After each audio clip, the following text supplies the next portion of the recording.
today's virtual office hour. My name is Cassandra McGee. I'm a senior program manager with JFF within the Center for Apprenticeship and Work-Based Learning.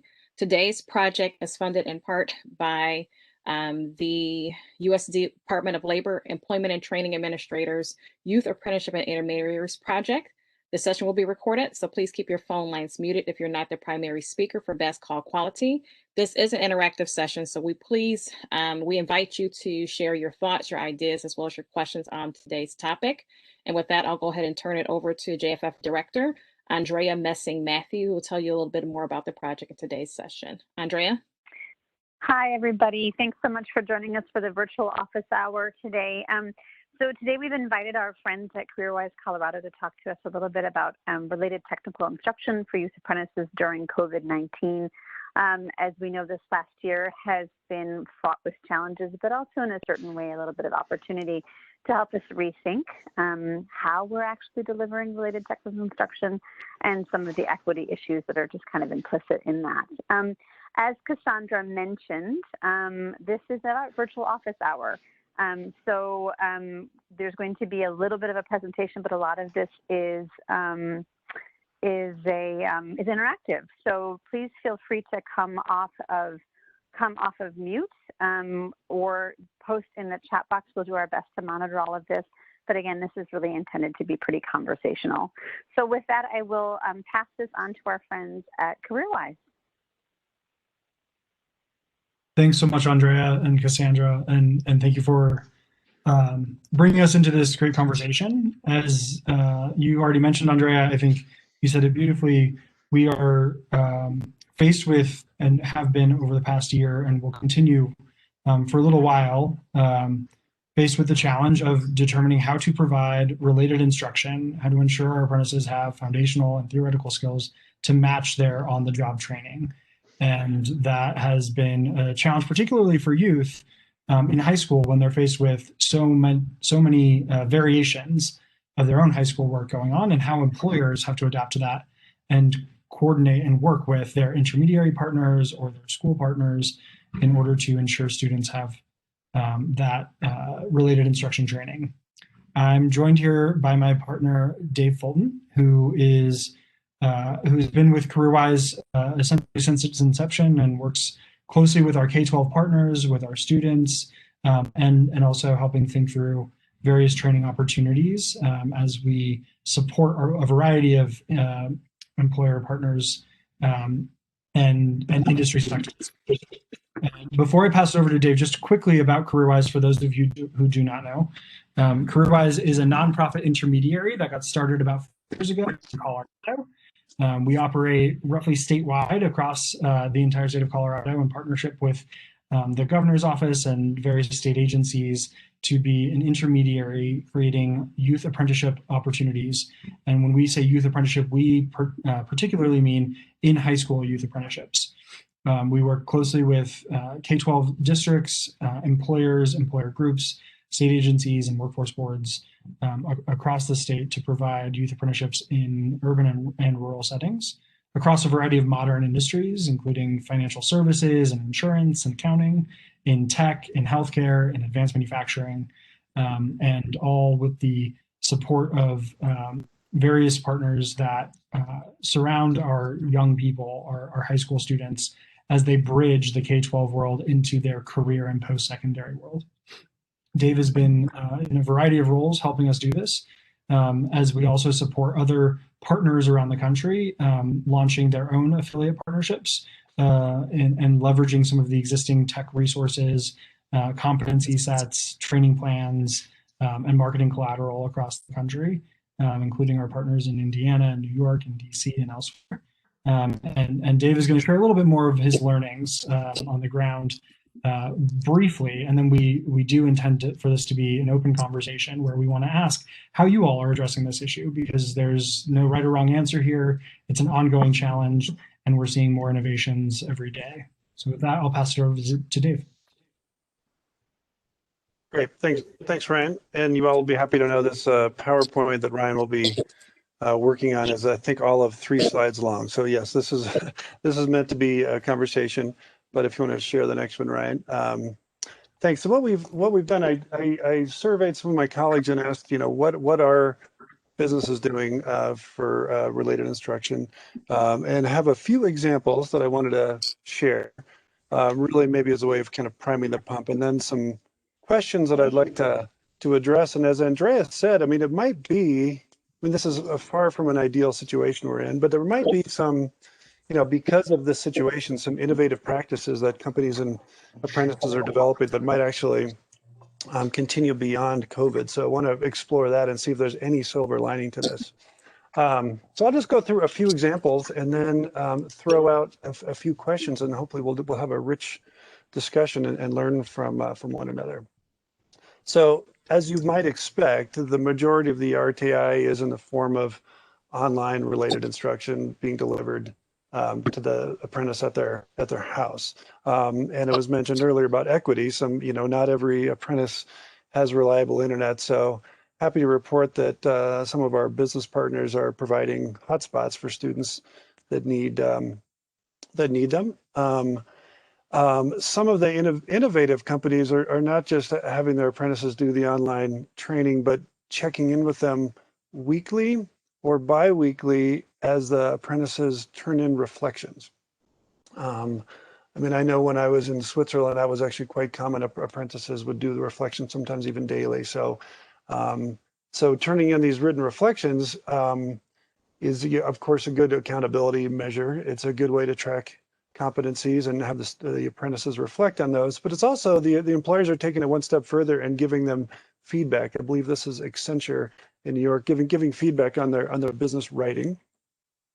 And as Ryan said, I mean, this is tough, I think, for anyone, but particularly maybe for a 17-year-old might need to be motivated. This could be, you might feel a little bit isolated. So one of our business partners has brought in a motivational speaker, a Paralympian, who's talked to the apprentices about overcoming difficulties and challenges and kind of rallying the troops, so to speak.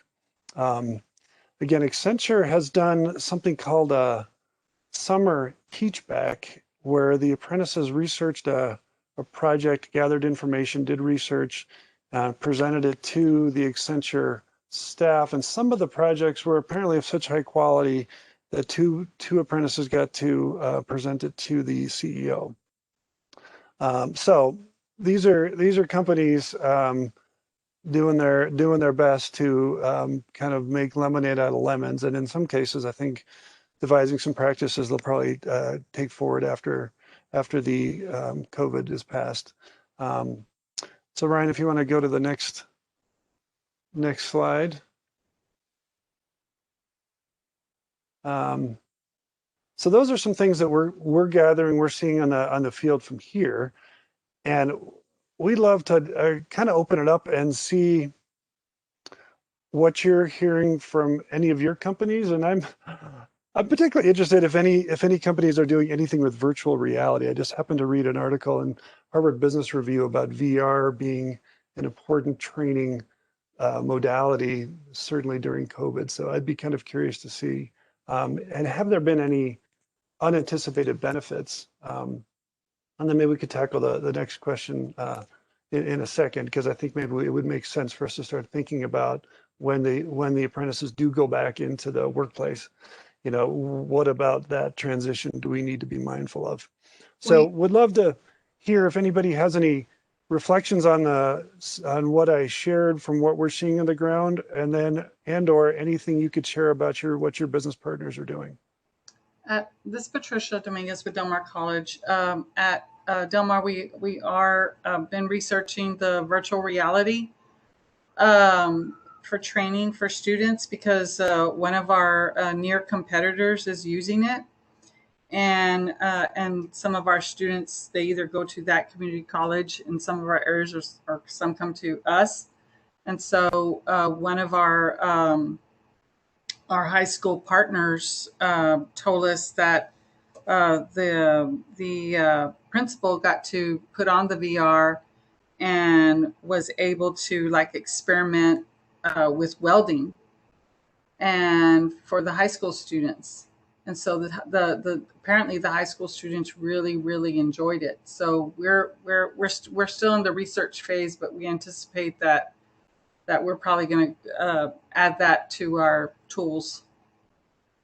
Thank you. Keep us posted. It does seem like a really promising field. One of our several of our apprentices are at Lockheed Martin, and I get to go into their VR lab. They're working actually in the VR lab, and it is about the coolest apprenticeship I can imagine. So yeah, please keep us posted on that. Other thoughts?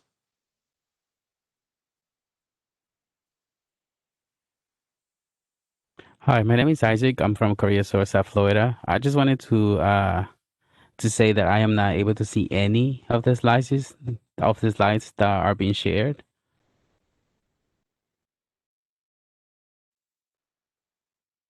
Sorry, can other people? Yeah, I can definitely see it. I don't know if anyone else is struggling to see slides. Yeah, you may need to exit I can see it. and come back in. But to be honest with you, they're really short slides, and I can post the questions in the chat box. So if that's helpful, and that way you don't have to worry so much about actually being able to see the slides. Thank you. But Isaac, while we've got you on the phone, any related and creative related instruction you're noticing from your world from the businesses? No, I'm not able to form, I guess you could say, a concrete opinion as of now. It's still developing. Okay, got it.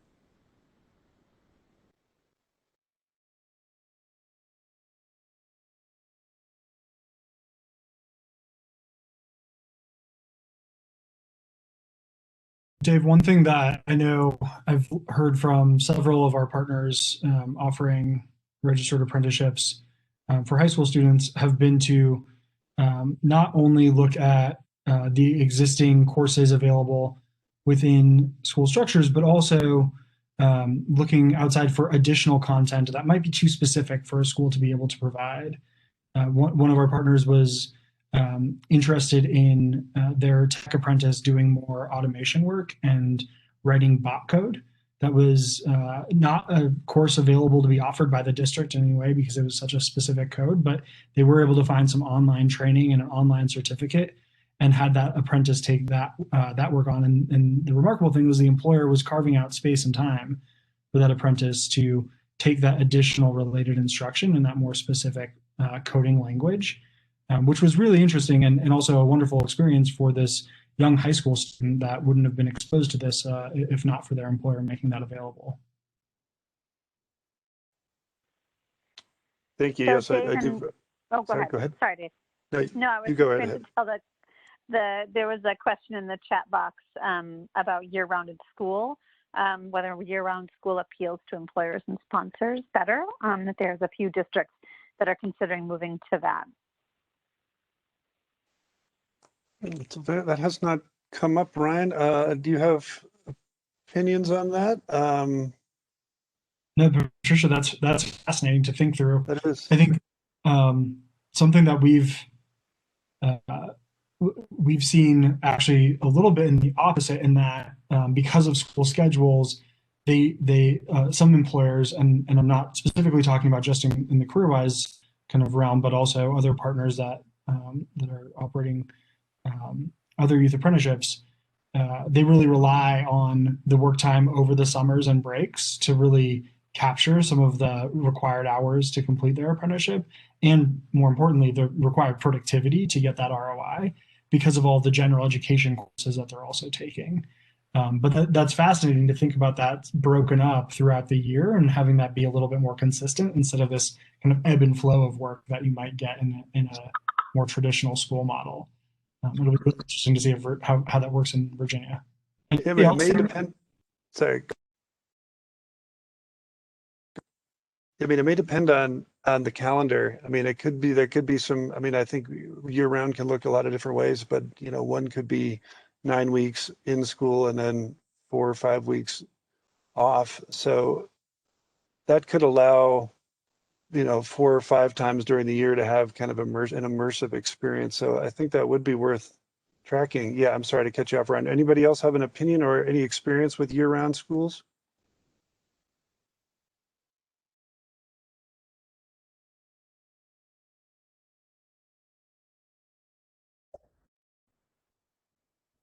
I don't have, this is Brianna Allen, and I don't have any experience with year-round schools, but just wanted to add to some strategies that companies are using, and then even strategies as an intermediary supporting youth apprenticeships that we are trying to do that could assist students in that related instruction piece. And that is working really closely with our community college.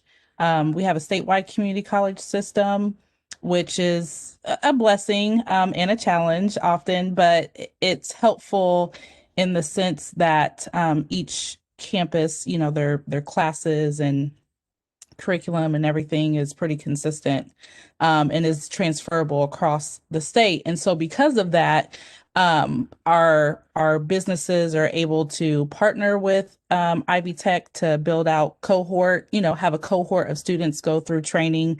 Likewise, with our school districts, they're able to build out cohorts of students going through specific training that's related to their apprenticeship and even more, you know, with pathways in general. So that has been kind of helpful for us in trying to ensure that students are gaining their related instruction. And the community college has become more adverse in virtual training.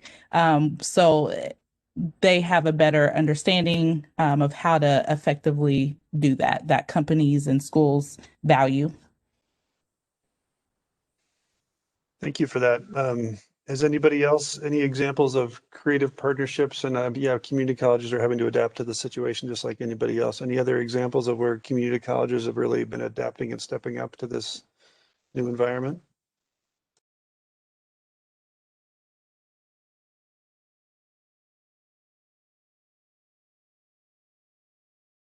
One example that I recall, Dave, this is Ryan again, and this speaks a little bit to the comment that Amy Rock posted. But one of our community college partners in Colorado for manufacturing certifications, particularly MSSC, worked with them to provide virtual proctoring of their final exam. This is an exam that was that doesn't require performance tasks, so not exactly to what Amy's referring to. And there were some equity challenges that we had to address in terms of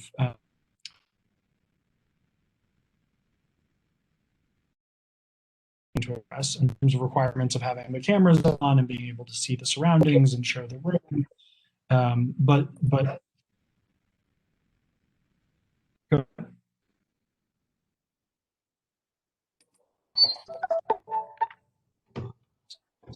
There was someone trying to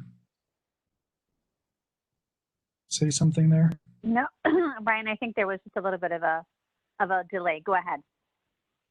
Okay, and so they were working with a company that was proctoring online exams through video cameras and requiring that the student was able to show their surroundings, show that no one's there giving them the answers, that sort of thing. But that doesn't necessarily help with performance tasks like you mentioned, Amy Rock. And I'm curious, specifically in healthcare, this has been something where we've seen a lot of just delays in certifications. And I don't know that we have a lot of solutions to that other than continued delays in some of these certifications, or even forgoing certain certifications and moving forward with other parts of the work that can be done without the certification in the meantime. Any other thoughts on that?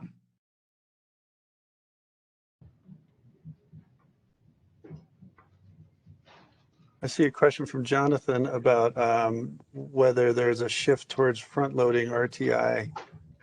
I've started to notice that, and Ryan,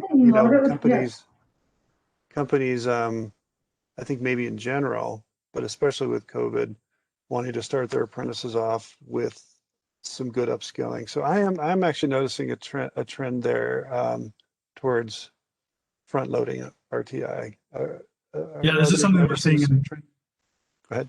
Yeah, Dave, to your point, we're seeing that, and to Jonathan's point in the chat, we're seeing that in a variety of industry sectors, particularly in the professional realm, in financial services and business operations and insurance, accounting, even tech, where there's a need for more of that foundational training in a more structured way up front at the beginning of the apprenticeship, in lieu of being able to be surrounded in your professional environment and kind of mimic and replicate what your coworkers are doing around you, and having somebody there looking over your shoulder and being able to ask quick questions too without having to schedule time for.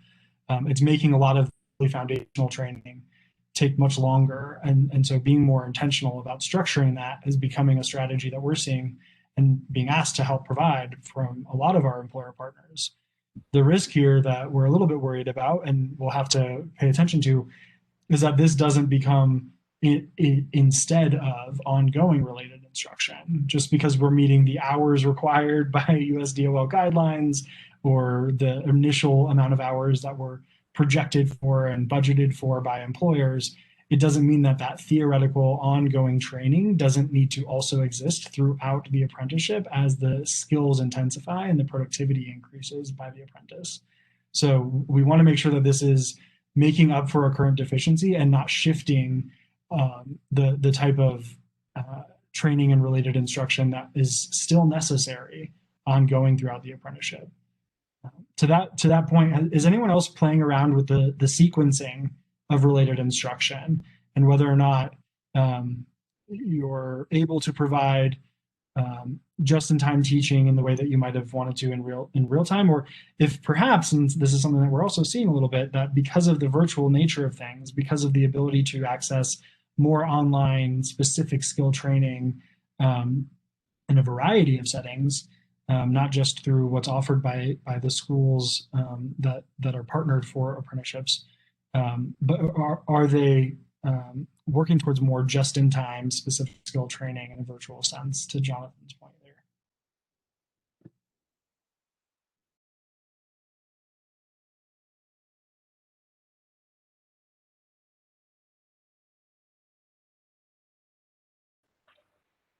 So Ryan, this is Jerry Ghazi at the Institute for American Apprenticeships, and as you described it, the front loading we've been doing front-loaded education for 20 plus years. There are apprenticeships, and so we're trying to that immersion into subject matter allows the individuals to get a leg up on the learning cycles that occur during the on-the-job portion of the apprenticeship, so that there's no delay that an individual mentor has to go through and teach a subject or a content or some component that wasn't already covered yet in a traditional model where you're spreading the education over the entire course of the apprenticeship. So we've had huge success in front loading, but also segmenting, so that when you have an individual going through, let's say, a 2-year apprenticeship, their first year they'll front load a portion of it, and then they'll go immediately into the on-the-job learning, and then in year 2 they'll front load the second segment, and then they'll again go to the on-the-job learning. And that has had huge success in terms of laying out and accelerating an individual's apprenticeship to full competency, because they have all the necessary knowledge, and now they just need the opportunity to apply that in a mentored environment.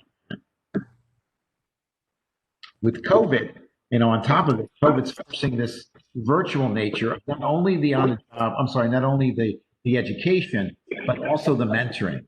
And so, again, for probably 15 years, we've been running apprenticeship programs which are total virtual, both the delivery of the education and the mentoring.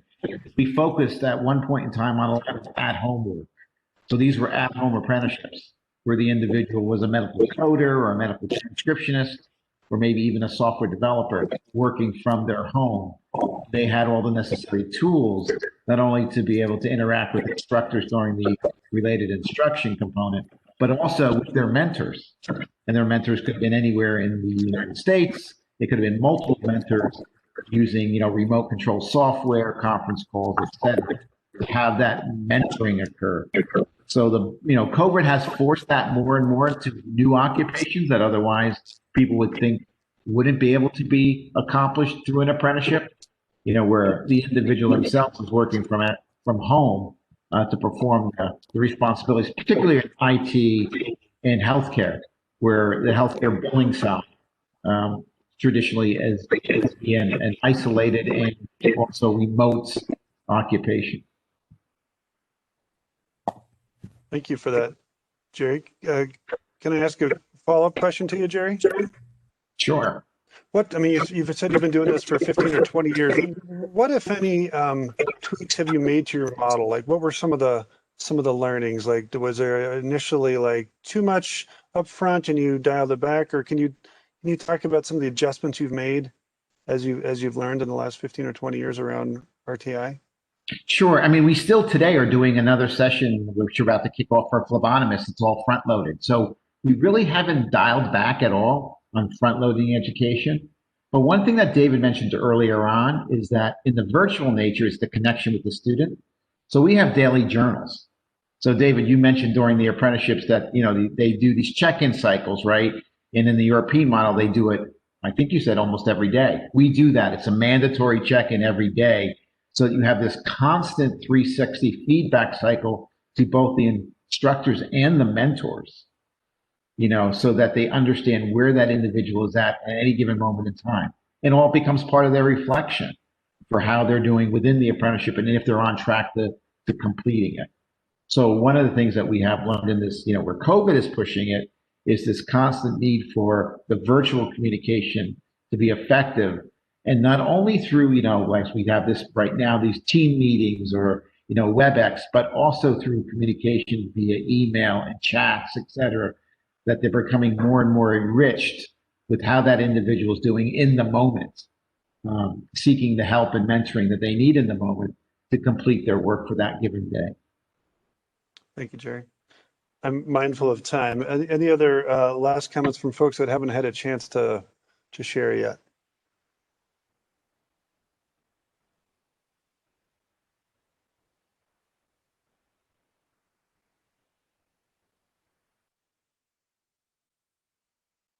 Ryan, any final thoughts? No, Dave, thank you for sharing some of the experiences that you've been having and seeing as you support a variety of types of apprenticeships across Colorado. Thank you, everyone, for engaging in this conversation and sharing your thoughts and ideas. I think as we continue to go through unprecedented times, it requires these types of spaces for all of us to come together and learn from each other, share what we're trying, share what's working, and share what's not working. So thank you, JFF and USDOL, for creating this space. Thank you all for joining, and I hope to see you all in the next conversation. Thank you so much, CareerWise, in our conversation today. Thanks to everyone for your participation. And I'll turn it over to Andrea for any last minute comments. No, thank you so much. As we exit out of our meeting today, keep in mind this is a relatively new space that we're exploring. So if there are new topics that you'd like to also dig into, please do feel free to reach out to either Cassandra or myself, and we will see what we can pull together so that we can create a little space for us to have a conversation. Thanks so much, everybody. Okay, bye-bye. Bye. Thank you.